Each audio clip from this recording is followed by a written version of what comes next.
Welcome back to Missing. I'm Tim here today with Lance. Lance, how are you today? I'm doing fantastic today, Tim. Very excited to bring this interview to the listeners because it was one of the first ones that we've done in person in a long, long time in Wormtown. But before we get to that, how are you? I'm doing great, Lance. Thanks a lot for asking. And when we recorded this episode, I was so excited to be in person, Lance. We were in Wormtown at the Blue Table, the Crawl Space Studios, and we had guests. Private investigators Vanessa and Andrew Weyland joined us. It was amazing.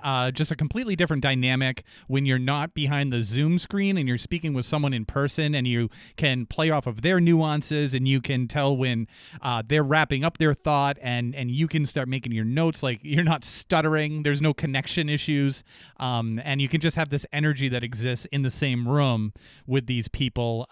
We haven't done that in a long time. And I think coming out of the gate with this conversation, I know I was like, my heart was racing. Like, I was shaking by the end of it. And there was that. And there was also the fact that we were battling through some construction upstairs, which is not common for our location there, but they were doing some work on the room above us.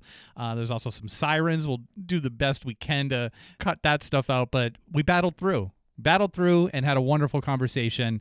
And it's all part of the charm of, recording in Wormtown. You can say that again, Lance. So the Weylands have been working with Private Investigations for the Missing, which is the nonprofit that we are on the board of course, Lance. And it was founded by Bruce Maitland, father of Brianna Maitland, who went missing from Montgomery, Vermont on March 19th, 2004.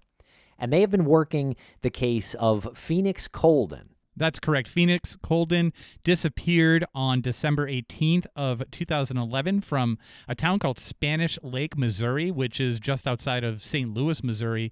And we had spoken with Andy and Vanessa and Phoenix's mom, Goldia. That was one of the more intense conversations I think we've ever had on this show. Very productive, though, as was this conversation with Andy and Vanessa that you're about to hear. Okay, so check out Private Investigations for the Missing and all they're doing over there at investigationsforthemissing.org, and definitely follow their social pages as well. And if you've got any information in the disappearance of Phoenix Coldon, you can submit a tip right to Private Investigations for the Missing through their tip line. The number is 1-866-331-6660, or you can also email piftm.tips@gmail.com, and anything submitted there will be passed on to the appropriate place. And Tim, the date for CrimeCon is rapidly approaching, and we will be there. Las Vegas, April 29th, 30th, and May 1st. And if you're on the fence about whether or not you plan on going, maybe this will put you over the edge. 10% off your standard badge by using code crawlspace at crimecon.com, and feel free to swing by our table there on Podcast Row, and you can ask us about Phoenix's case. You can ask us about PIs for the Missing. You can ask us about anything you want. Maybe we'll answer, but hey, you're not going to know until you ask.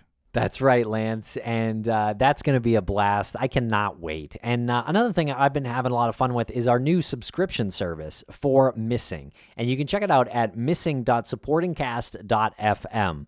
We haven't ever launched a Patreon for this show, but we are launching a subscription service for this show. We're going to bring you ad-free episodes, sometimes early releases. We'll give in-show subscriber shout-outs, and a whole new show sharing our theories and thoughts on select disappearances. That's one of the elements that I'm pretty excited about. The fact that when we do these episodes for the public, we have to be a bit restrained when we're speaking about our personal theories involving the missing person, and this gives us more freedom to explore theories and do sort of mental workshops with each other on the likelihood of what scenario might have happened to this particular individual. Absolutely. So you can check that out at missing.supportingcast.fm. Thanks a lot for listening, everybody. Please follow us on social media at MissingCSM. And you can check out the Weylands website at lakefrontinvestigative.com.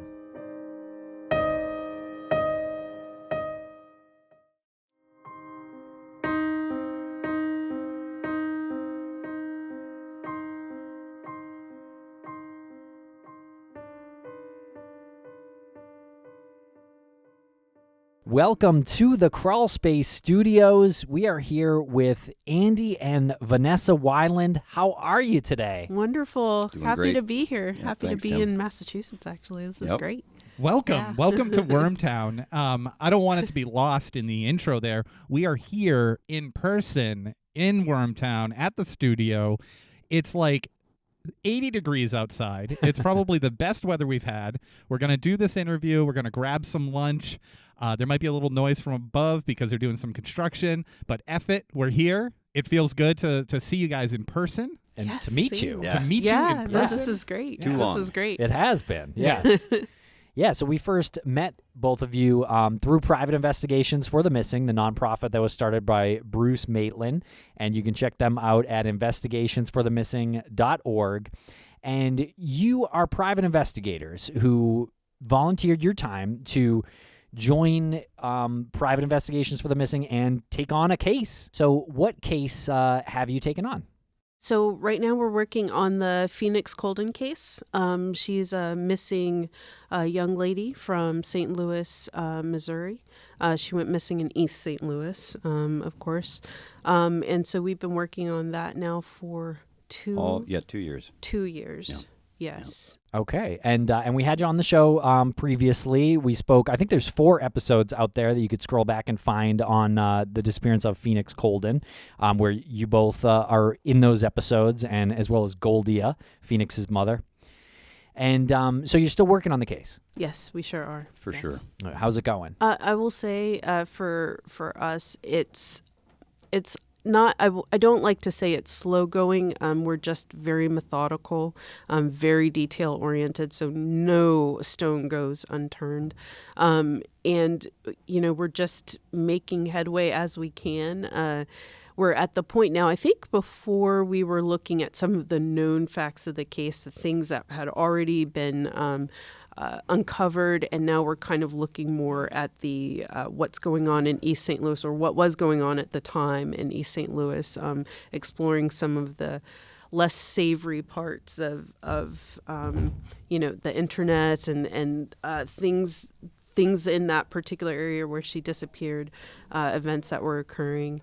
And now we're at the point where we have a network, and I guess I should let you talk about that, the people that you want to talk Real to. quick, before I definitely want to hear about that, but you said something at the top of your answer that you're very methodical and detail-oriented, and after speaking with Goldia and knowing her experience, the past experience she's had with investigators and people who have said that they're going to help, how do you communicate that to someone like Goldia and tell her it might not seem like things are going on, but we are trying to be as detail oriented and methodical as possible and still maintain her trust in her trust in you guys? How do you communicate that to her? Well, I think I do the bulk of the communicating with the Coldins, both telephonic and text and email and stuff. And we're keeping in touch about every week, every other week. Sometimes things come up. Sometimes they've called on us to help them on some things not necessarily directly related to the case. In some instances where they just needed someone to help them understand something that had come up that they were just struggling with, that they didn't understand how to look at it. And we've helped them through a couple of those things, put them in touch with some law enforcement folks as well for some things that have come up. And I stay in touch with the lead detective on the case. That's Detective Tom Taylor out of the St. Louis County Police Department. We've spoken on the phone. We've exchanged some emails. But he, and I will say, too, he has not said that the case is cold. He also has not said that he's made any progress. So that's not an attack on him or anything or a negative against him. It's just a policeman is only going to share as much as they can share with a private investigator who they also don't even know. So I a lot of gratitude for Tom just taking the time to even, entertain some of my contacts with him. I also have been speaking with some family members of the Coldins, and we are looking at trying to meet up again. We've not yet met up with them in person. I think the last time we spoke, we were talking about meeting up. COVID being what COVID was, and scheduling being what scheduling was, I think we're getting closer, and so I think in the next couple months, I'll be taking a trip, at least, if not both of us, to St. Louis and getting some feet on the ground kind of stuff going on. But that is what helps us get back to Goldia and Lawrence and that constant engagement with them. I don't know, honestly, Vanessa, I don't know how confident Goldia is that we're going to be able to help them in this case. However, I think they value the help that we are trying to give them. And I'm still looking to move forward with them on those things, on very specific things that are pertinent to the case itself. Vanessa. Yeah, I just they knew from the very beginning that my participation was definitely going to be in the background, and sometimes I'm going to find things that are not pleasant, and maybe just not that it doesn't need to be shared, but it could do nothing but cause heartache, and things that may not even be true. So I don't do any of the communication. They just have the trust that I'm somewhere in the background, and Andy's going to communicate what he can and what he will. I will say though that he's always been kind of the person, the persona person, out of the two of us, and Christmas cards and birthdays and anniversaries, things like that aren't forgotten by him. And so, I just can't I'm not very good at that kind of stuff. This is how the dynamic works, where you're the front-facing representative of the investigative team, and you do the interviews. Mm-hmm. Yeah, and you do like the background stuff. Yes. Okay, Mm-hmm. Explain that a little bit. Yeah. That's interesting because I don't think a lot of people appreciate that part of it. So my background has been doing military intelligence, and so I think when we talked before, that kind of the things that I was able to do and able to learn, I'm trying to bring that forward by looking for missing people, specifically with open source intelligence. And so that, a lot of times OSINT is for things like everybody knows Bellingcat, and, they saw the downed airplane and things like that. It's a... for those for those people out there that don't know, I'm not saying it's us. Everybody knows. Yeah. Your face. What fill in the listeners, Yeah. the handful that don't know. Sure. So Bellingcat is an organization. They basically do they take publicly available information, they crowdsource it to answer questions that we would normally think of as intelligence questions. So if there's for instance, the MH17, the plane crash, right? So they were the ones that did all of the geos, the background information to kind of point to who they believed and who they proved eventually was responsible for the crash, right? So other things that they might do is for a child pornography ring or something along those lines. They would take information that people just Joe Schmo out there, they would grab all kinds of information, put it together in a package, and then expose or communicate with other intelligence agencies. Well, actually, they don't do that, but they would just communicate with law enforcement or something, people who are responsible for doing bad things out there. And the big thing that they do is the crowdsourcing portion of it, taking people all working on a big problem and putting that together to solve the problem. Are those civilians or are those... All civilians. Those are civilians. In fact, they tend not to work with government agencies. Interesting. Yeah. Pretty cool. You can go to bellingcat.com, BELLINGCAT.com, and see what they're up to. It's pretty cool. You can donate and see the causes that they're working with and for. And it's funny, I Googled Bell and cat because I thought that's what you said. Yeah, sorry. but it came up. It came up. I mean, everybody knows who Bell and Cat is. People were like, people who don't enunciate well, this is what they usually search. So not saying that I'm anywhere near those guys.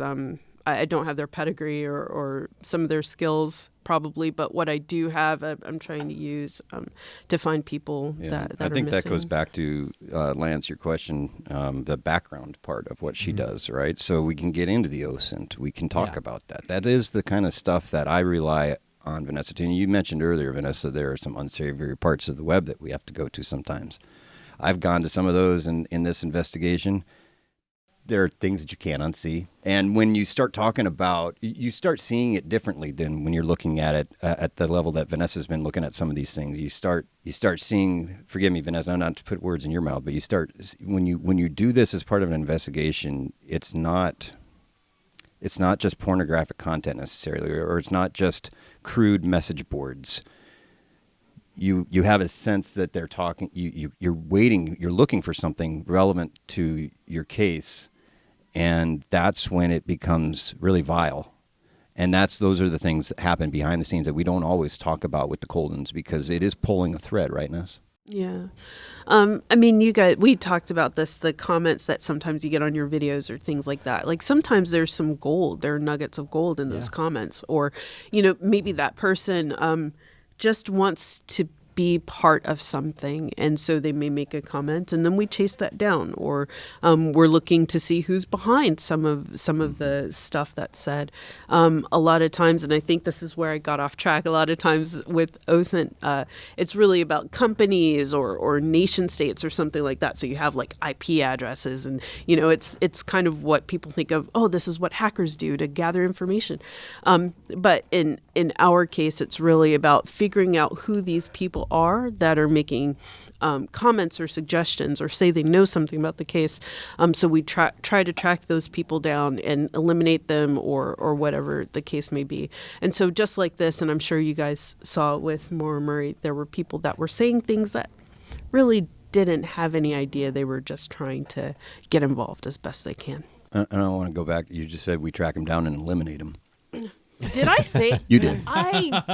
I am not in the business of eliminating people. No, would not anymore. eliminate. I've always been nervous about you. Yeah, Vanessa. yeah, he has since the beginning. I remember. No, we go out and eliminate those red herring sort. Yeah. Like, hey, that's just a red herring. We eliminate. I am not in the business of eliminating people from this world. No, absolutely not. Not at all. But you keep a list of I've got a possible... book right here, Ledger of Perceived Slights. So this is her book. No, I'm so sorry. Yes, just to be we clear. know whether or not to keep investigating them, keep going down that rabbit hole. Right. Ruling out those false leads, because there are a lot of them. Yeah. And like you said, there are people who want to be involved.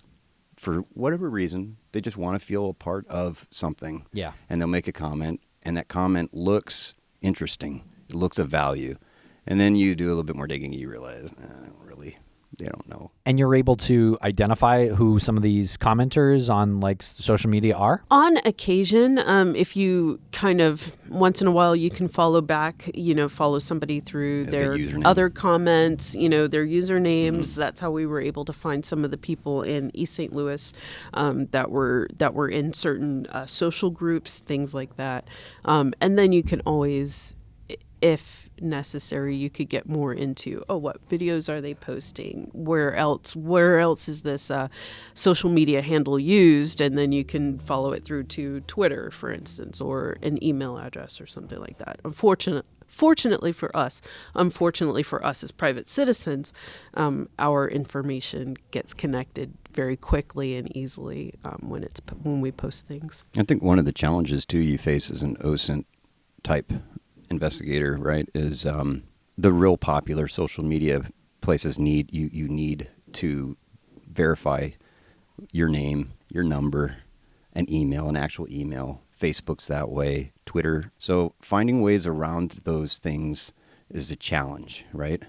You can do that by, again, pulling the thread on like usernames, on looking to see what other places that person has gone to, right? Mm-hmm. Like you were saying, and but that inability to get in deeper to some of these accounts that we would like to, when we get someone to a point, at least me, Vanessa, and this may be where you go a little bit deeper, and I don't understand how to get that deep, but for me, it stops there, And then I'm like, oh, I see a picture, I see a face, I see friends. But then it doesn't just stop, because now you see associates, you see friends, and you can kind of move on without getting necessarily too deep into their profile. So if Vanessa is able to sort of identify one of the commenters and they are somebody that could be connected or maybe formerly knew Phoenix or something like that, is that when you would take that information and then try to interview them? Potentially. Yeah. Has that happened in this case? I know of one person I think that we've seen a comment from that I am interested in speaking with. Two. Now. Yeah, Yep. okay, right, Mhm. right. And so they are on the post-COVID we can move around list, Yeah. which I guess is right now, actually. Yeah, and that's the that actually is good, because some of the we want to talk to some of the folks that she went to school with, that Phoenix went to school with. Great. She went to two different universities, right? And have an opportunity to talk with them in town, those folks that are still there. Now, we only hope that they're willing to speak with me when I get to town. When you see these comments, what is it about the comments that stands out to you, without getting into specifics, but how do you, because you said that you have one and then you said no, two, so it made me think, is there something that stands out in these comments that you're like, that's different? There are the obvious ones that we can catch very quickly, where people are like, oh, I knew her when, things like that. Then there are people who think they're being slick, and maybe they say something like, oh, there's more to this story. She wasn't as not, those kinds of things where we were like, okay, well, what do you know? And, it's maybe some lady in Kansas who really, loves true crime, and she knows nothing. Or it turns out it's somebody who's connected to other people that are part of the case, So we look for those kinds of things. What else do I look YouTube. for? Well, yes, of course. If you want to get into any of those. Comments that are very antagonistic towards the parents, or that have levied, accusations against the parents that maybe we would want to look into. Those were that usually goes at the top of the list, because they're very rarely true, but somebody's got a bone to pick, and I want to know why they have a bone to pick. And the Coldens have kind of been through the ringer in this case as far as comments like that go, and as far as being approached by folks who are not trying to help their case. Yeah, they have. They've been on both sides of that. Some of the PIs that were out for themselves, maybe, right, as we've heard from them. And then also there is a real threat to, I'll call it a threat, but it is a real threat to families of missing persons when they put their stuff out. Their personal information. Their personal information, their personal information, their real contact information, seeking to broaden their help base. And then you've got, non-state actors who, maybe, illegal, like criminal organizations who might use that information to try to gain money from the families, to victimize them, to solicit money, coming up to them and saying, calling them and saying things such as, your daughter has been in a car accident and is here with us right now. I'm a police officer. And then, it's a tragic thing that these families go through, but there are tools available to them to help them, to include the FBI's cyber crimes reporting website. And forgive me, I don't know the link to that website right there off the bat, but I've had to do one of those for this case already. Yeah, that's a common scam, whether or not people are missing or just, I'm sure you guys have heard the thing where somebody calls grandma, it's an older lady, and they're like, oh, your grandson was in a car accident. We have him here. Your contact information was in his glove box. We have this hospital bill to pay, or just whatever the case may be. Those kinds of things happen. And then when you put on top, like, people are putting the Coldin's name out, Phoenix's name is out there.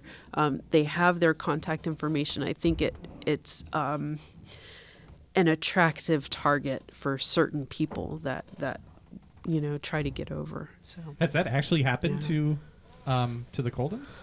Yes. Where people, so that wasn't just like a hypothetical. No. Like, people have called them and said that Phoenix was with them and had been in an accident. Yeah, That's incredible. We've helped them through through that a couple times. And so in the process, And they've had that happen before us Yes, as well. they that, had. That was a well publicized one, that scam.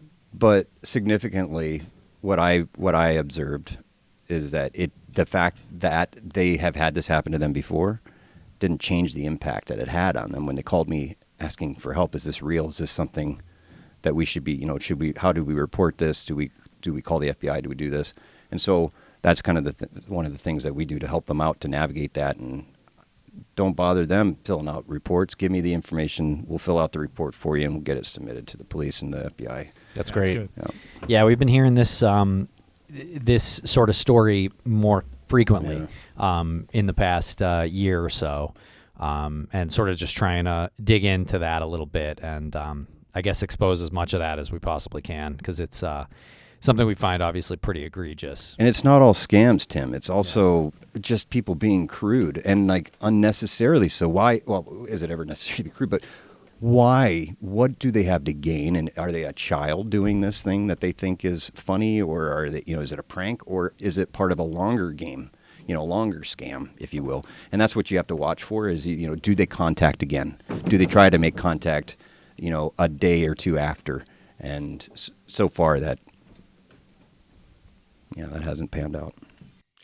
Yeah, it's really gross. We've been like Tim said, we've been looking into these sort of charlatans that have come along, and it is kind of they are trying to play a long game. They really are trying to play a very long game, a long con even. To the point where it's like, if I was conning you for so long, I mean, come on, I am legit. Like, no one would do it this long. Like, that's what you start to question. And then they troll like the GoFundMes. A lot of these families have GoFundMes that have raised thousands of dollars, and you just have to go on GoFundMe and type in missing. Type in the word missing and hit search, and then it's You're telling everybody how much you got, how much you've earned, how much you've raised. Or raised. And I the think money is raised from the community, Right. because the people want to see movement in the case. Right. That's the part that, one of the parts that get me really furious. Yeah. Talking about this subject. Yeah.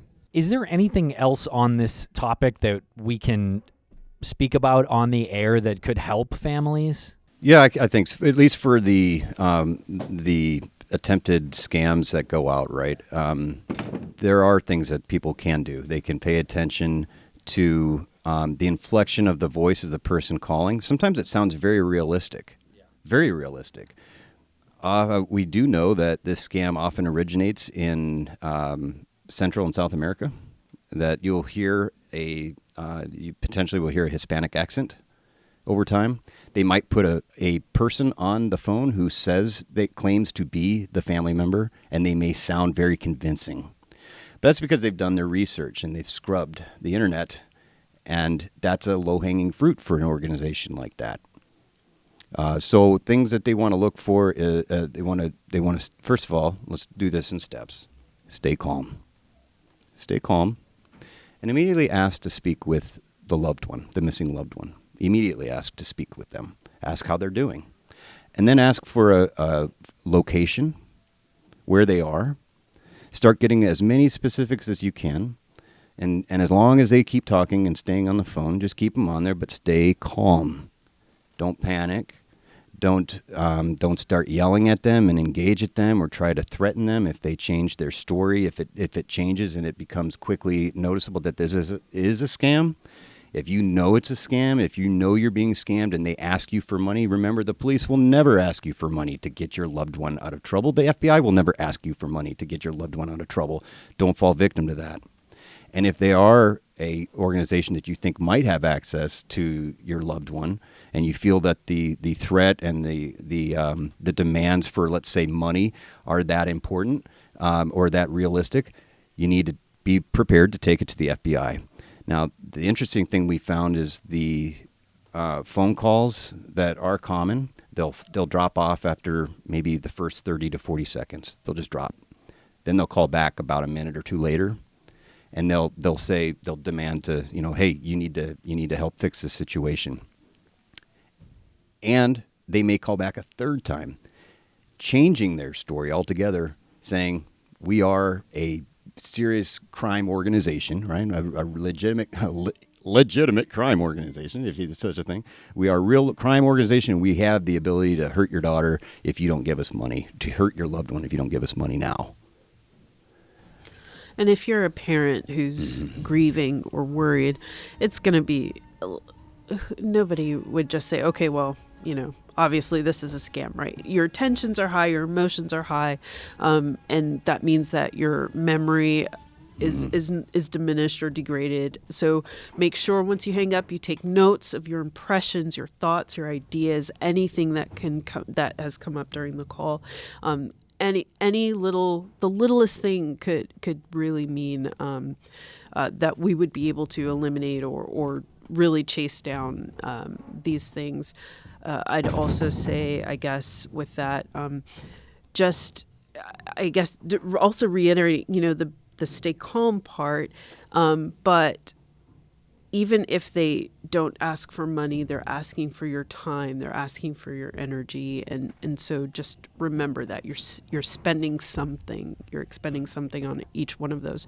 So we tend to ask families to have a separate line, maybe not necessarily a personal line, something that they give to their PIs or that they give to a friend or somebody that's close to the family that may be able to sort of be a little bit of a filter between buffer. So then if they do have your personal phone, that would be questionable too, I guess. Right.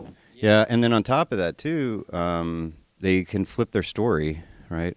And so it makes you want to trust a cop instinctively. So a cop is calling you saying, we're here to take care of, make sure that you get your loved one back. And then that cop flips it on you and it turns into a monster on the phone, demanding money or death as a consequence. And that's very hard. So tools are out there. These things fall, even when they go over even via phone calls, right? It still falls under the cyber crimes division. Yep. And so they don't necessarily track all of the FBI doesn't have the time or bandwidth to track all of these things down. But because of the types of reporting that we've been able to do for the Coldins, I've been able to go back through and see other reports, and they're so close.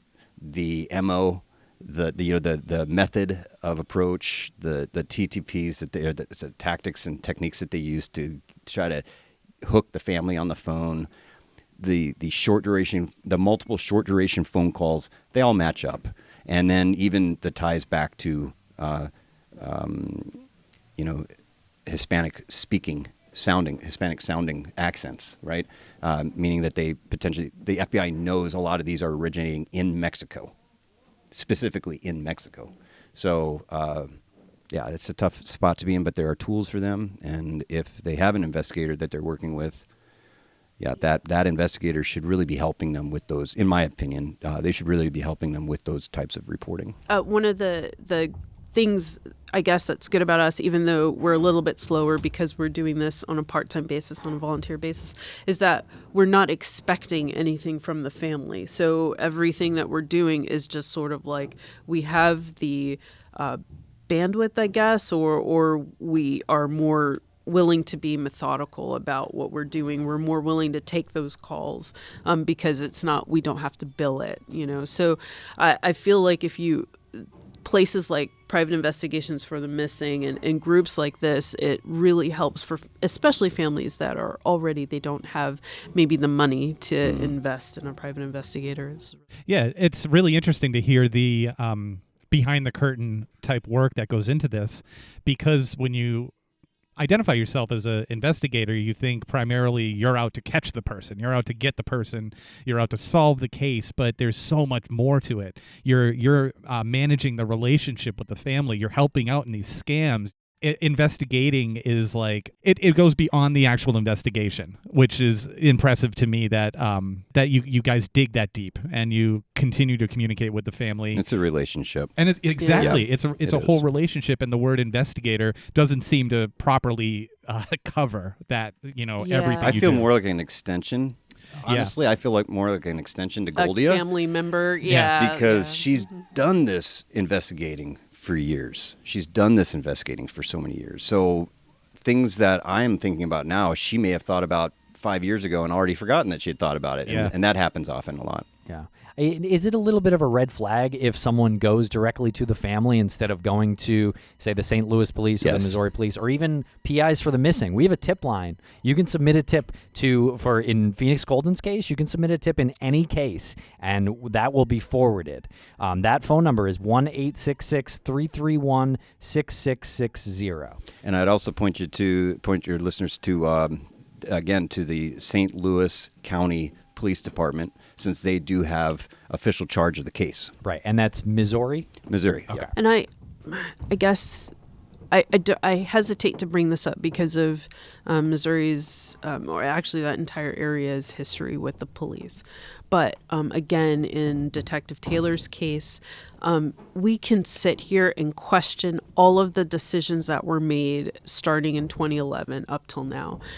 I know that some parents and families feel so uncomfortable going to the police and feel so uncomfortable going to the FBI even. Maybe you're worried that your missing loved one was actually involved in things that could jam them up, or the family has some history or whatever the case may be. So we find it very important to keep putting out private investigations for the missing, like keep putting out names like that, keep putting, people like you guys out, because like it or not, there sometimes is that barrier between the police. And so we tend to say, go to the police, call the police. But for people who don't, maybe they feel like they don't have that as an option, there are other organizations that are willing to help. And I think that I would really like to point that out, because sometimes we have the problems where we say these people are missing or underrepresented or things like that. And that could be one of the very reasons, is just because the family in that community doesn't feel comfortable with law enforcement or with government. Well said. Nice. Yeah. Yeah. Value in putting out private investigations for the missing, Tim, as you did, that number for those types of people, particularly who just want to talk to someone who's not necessarily an officer of the law. And they, on some level, they're probably appreciative of the fact that you can call a number, like for private investigations for the missing, knowing that you're not speaking directly to law enforcement, but knowing, okay, this will get to law enforcement. So you are still communicating by way of another organization to law enforcement, but it's a more comfortable situation for you. Yeah, one of the scams situations that we spoke of earlier resulted in an extended conversation with a detective, and that was a conversation that, like you said, the family member didn't have to have, because I had all the information, and if the officer needed more information, that officer knows they can go right to the family at that point, And we'll be right back after a quick word from our sponsors. Thanks to our sponsors, and now we're back to the program. And now, specifically about Phoenix Coldon's case, is there anything you'd like to speak about here? I know you've been working on it for a while, and there's twists and turns, and I'm sure there's some names and details you can't mention. But is there anything that you can mention here that could potentially help you on your mission? I think one of the things that it still bothers me, and I don't want to imply that Phoenix was involved in anything nefarious, but the area, again, that her car was left in at that time, being able to look at archives for forums and things like that. That was St. Clair Avenue, East St. Louis. It was a high crime, but a very high area, I guess, known for prostitution. And again, this is one of those things where I don't want to talk bad about police, but at that time, the people who would seek out prostitutes, often they would do their business, and the police would confront them and say, on about your way, and they would arrest, in my opinion, who is really the victim in this case, right? The prostitute, often underage minors, things like that.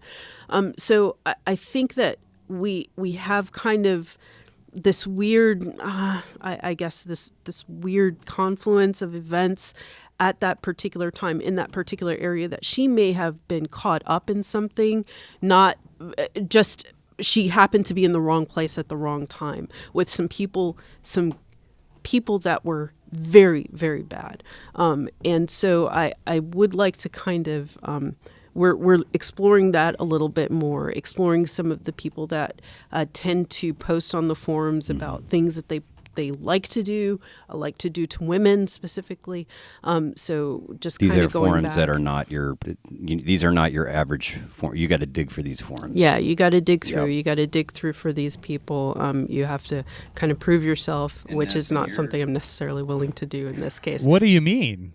Prove yourself? Like you infiltrate the group and... I would not, but what my purpose at this point is to collect as much evidence as I can without becoming a member of any of Right. this, and present that as these are the circumstances, these are the people that were in this area, around this area, that maybe could be looked at. And then people who are much more savvy than me at this kind of stuff, they would look at it instead. Is this dark web research that you get Yes, into? absolutely. Mm. And actually, the location where Phoenix's car was towed from, ultimately, right? That location. Now the buildings. There were 2 buildings there. Those are now gone. They were raised probably 3 years ago, 2018, right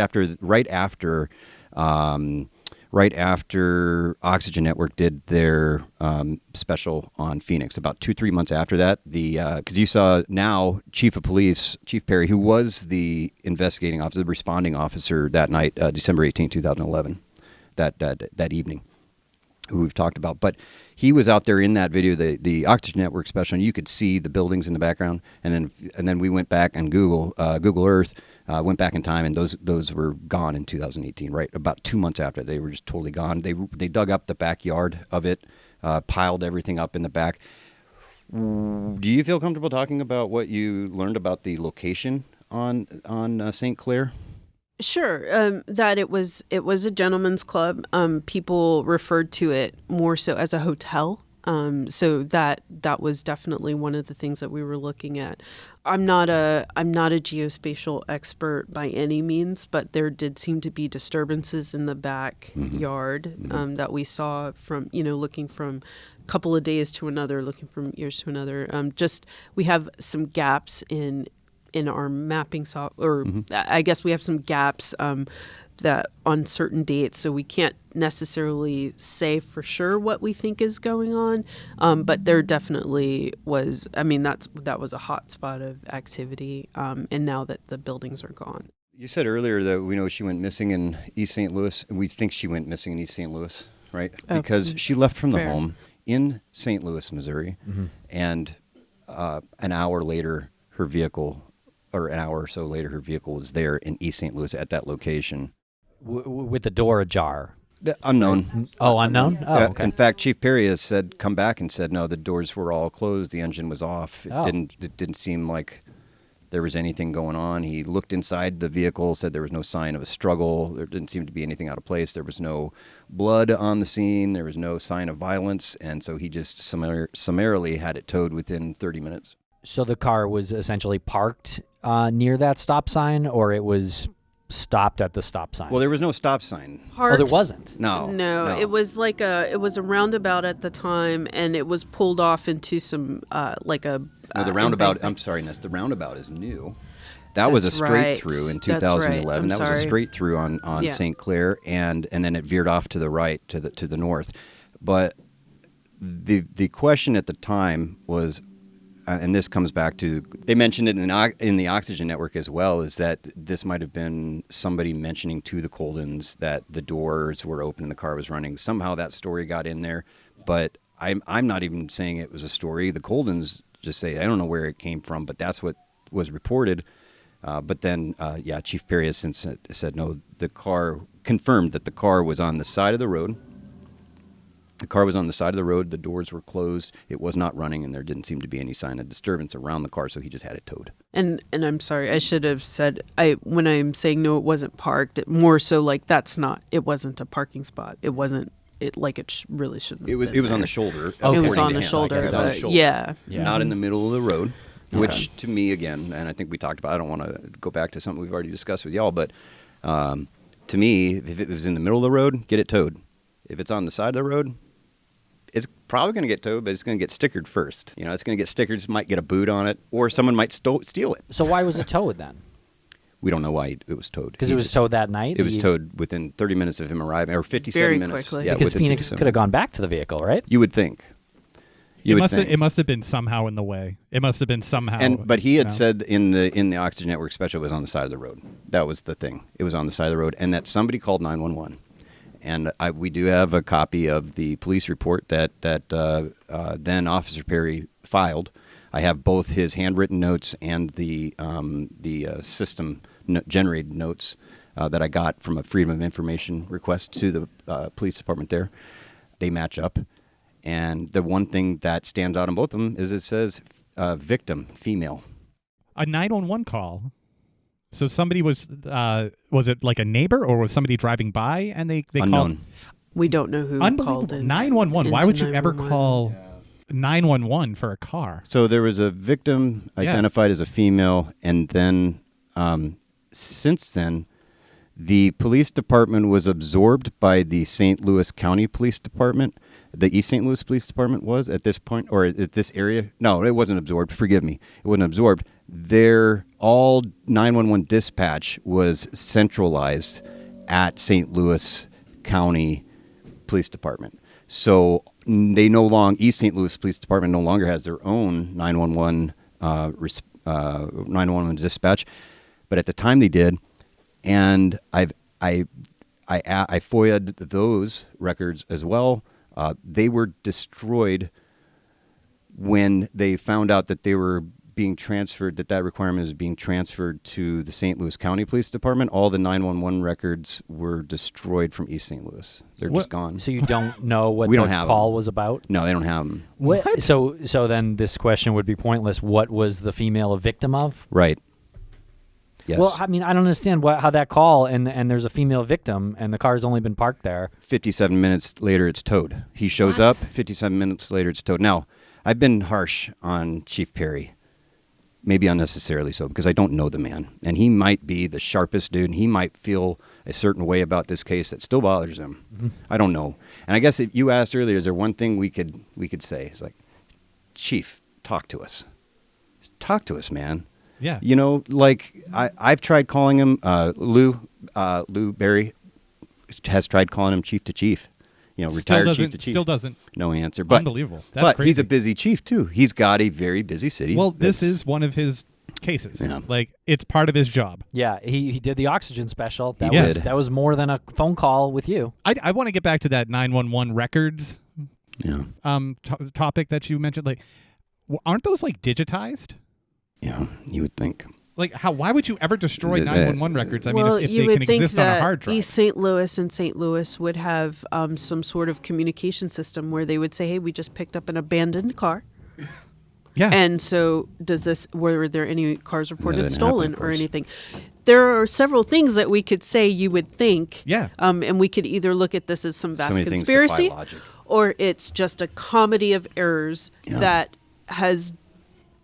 I guess I could just say it, that has been exhibited by police departments across the United States. Yeah. Right. Not to pick on anyone. Not to pick on anyone, right. but I mean, Pretty there have been, familiar story. and these are people, they're people too. Police are people too. Yeah. Sometimes they're just in it for a paycheck. Right. Yeah. So, I mean, some are what- better look than at it that others. way. At what Yep. point do you make the decision? Who's making the decision when you're merging, like when you're centralizing the 911 calls? Yeah, Who's the person the who decision- says, "Oh, delete those"? The decision to delete the records was a very deliberate decision. Absolutely. Yeah, and what is that's wrong not with an people? accident. That can't be.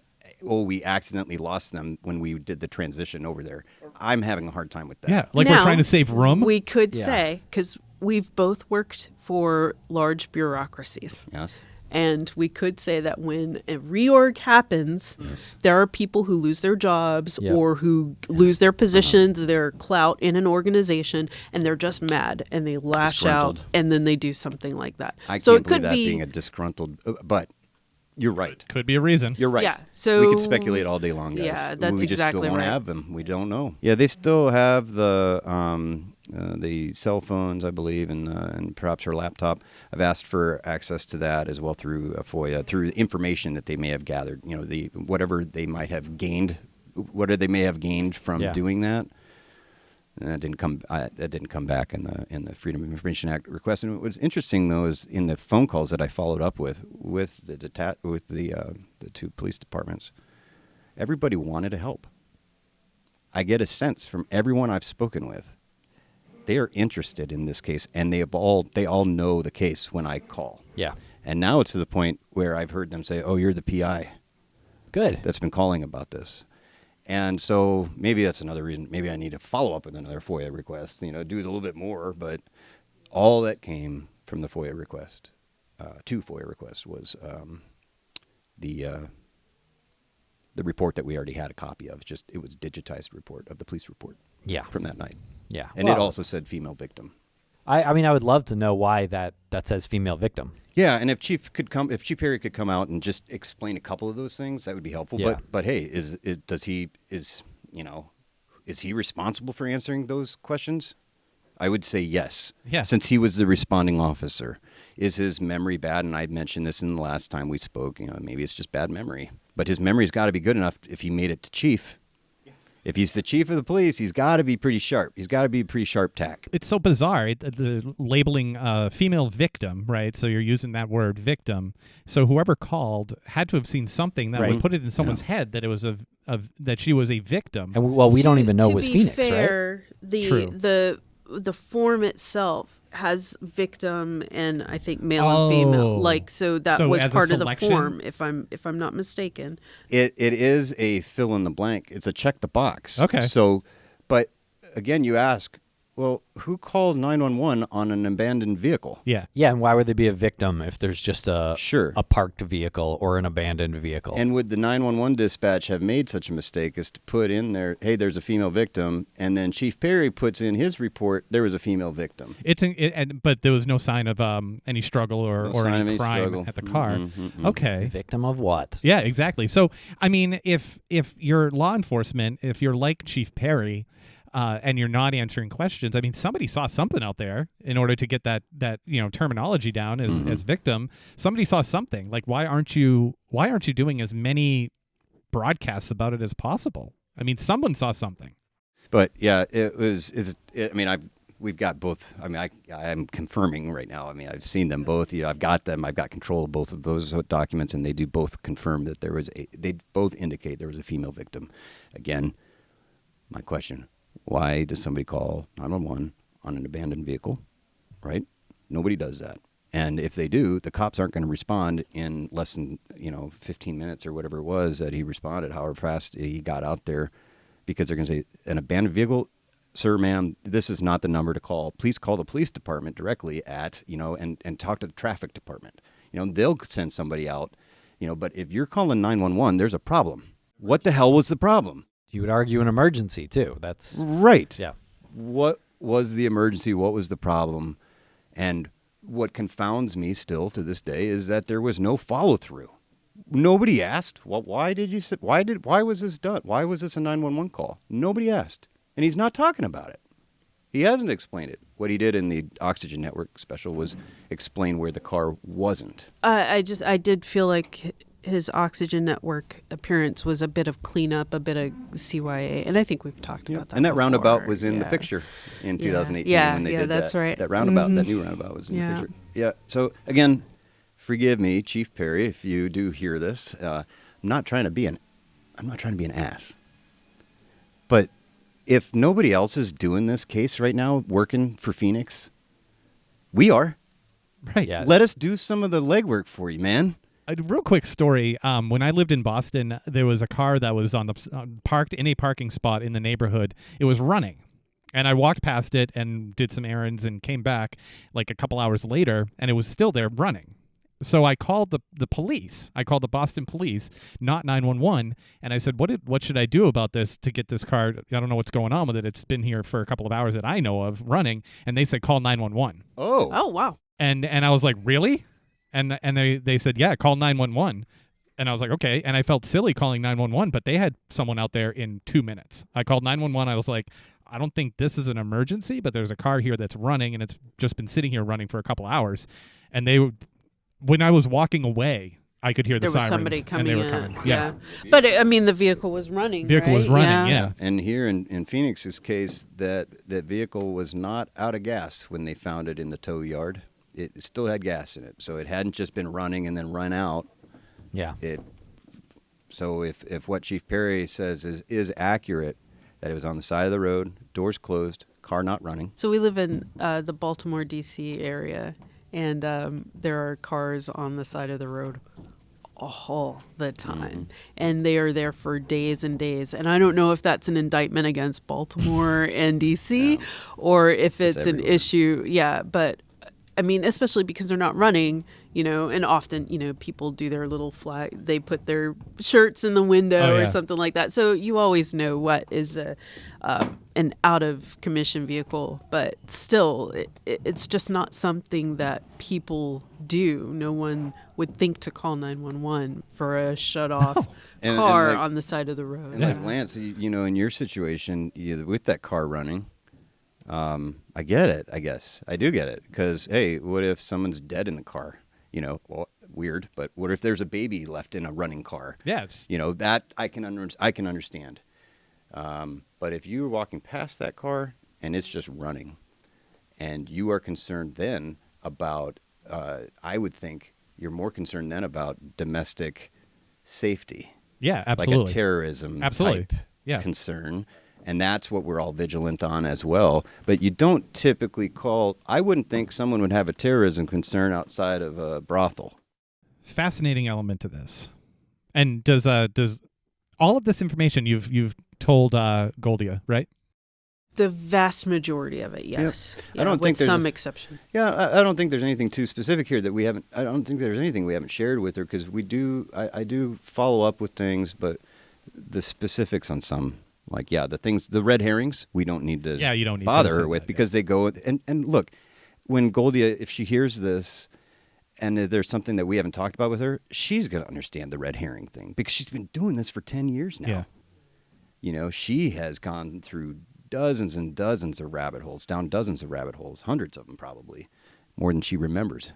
Yeah. So I don't think there's anything here that's so earth-shattering there, that we not for the Coldins. Yeah. No. They've done their homework. And we've talked about the house or that building on. I've asked them what did you think of it. They said, well, we thought it was a place of ill repute, but Lawrence actually went to a lot of strip clubs. In his own investigation, he was going in. They would drive up there. He would go in. He would talk to the owners. Do you know this girl? Have you ever seen her? So they were willing to entertain early on the possibility that she had been forced into a situation that she didn't necessarily want to be in. For sure. Good. And so he went all over the place, St. Louis and East St. Louis. And so that's the level of commitment these two had early on and throughout for the last 10 years. It hasn't changed. They're just tired. Yeah. So now with private investigations for the missing, we have an opportunity to just kind of, be that shoulder under their arm, kind of help them carry this along a little bit further.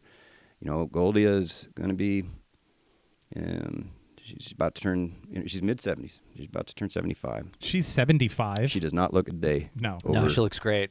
Yeah, a day over. She looks great. She and Lawrence both. But I know she wants to see her daughter before too much longer. We talked about that a lot. And that's how just about every phone call that we have together, it ends with her saying, Andy, I thank you, but I just want to see my daughter again. Yeah.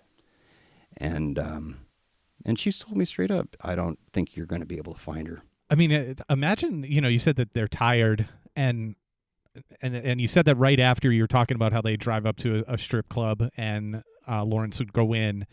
Can you imagine after so many strip clubs, so many times doing that, like how tired you would be, not getting an answer, having to show the picture again and going in again? They're very Christian. They're a very Christian family, so they're very religious, right?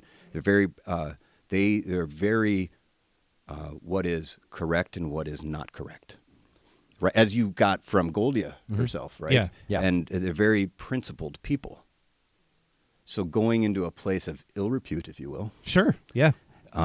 Into the devil's den, And also, to think try to of find their daughter. they're seeing other people they know what situations those girls are in. They you know what those I girls mean? have And families. so it would just make your imagination run wild going in and seeing this every day. Yeah. And that's something that we don't really talk about enough when we talk about private investigations for the missing, where, the overall mission statement is providing investigators for families. But look at everything that's going into it. They're tired. You guys are helping them out. You guys are now the ones who are saying, all right, we'll start making these calls. We'll report back to you. We'll be literally your shoulder for a while. You talk, and like that's heartbreaking that you talk to her and she says, I thank you for what you're doing, but I don't think you're going to find her. She has somebody to say that to, at least. She didn't have that before. I can't imagine. Like we talked about this actually. Our daughter is about the same age as Phoenix when she disappeared, and she is a firecracker, to say the least. You know what I mean? And I have I guess I'm worried about her all the time, but I know that she can handle herself in various situations. But very recently, she was driving and ran out of gas, and so she stopped at a gas station to fill up her car, and her windows are tinted so you couldn't see in, but so she had gotten out by herself and she was filling up her car, and she saw this really, really beautiful, nice, Silverado or something, big truck, kind of off, and a guy had walked out, and he was speaking kind of broken English, and was saying, hey, come over here, can you help me, or something along those lines. And she was like, no, I'm good, and just kind of like, and then some friends got out of the car and was like, hey, we got a problem. And so then he left. But up until then, he was right up to her door. He was right there with her. And so, I mean, just thinking of the speed at which things can happen to somebody.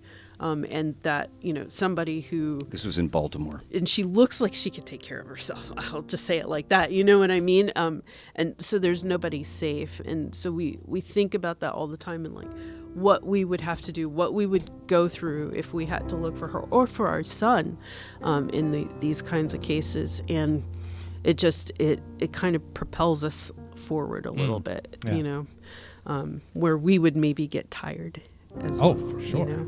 And that's not to say that this case in 2 years hasn't had its own effect on us as investigators, right? Yeah. And not we're not victims of this by any means, but it does have an effect on you. And it is the same with the intelligence work, for military intelligence type stuff. There are things that you're privy to that are ugly. Yeah, right. And what do? Like, you come to terms with that. You file that away in a part of your brain that you're like, Compartmentalize. yeah, I don't want to. You just compartmentalize it. I'll access that when I need to.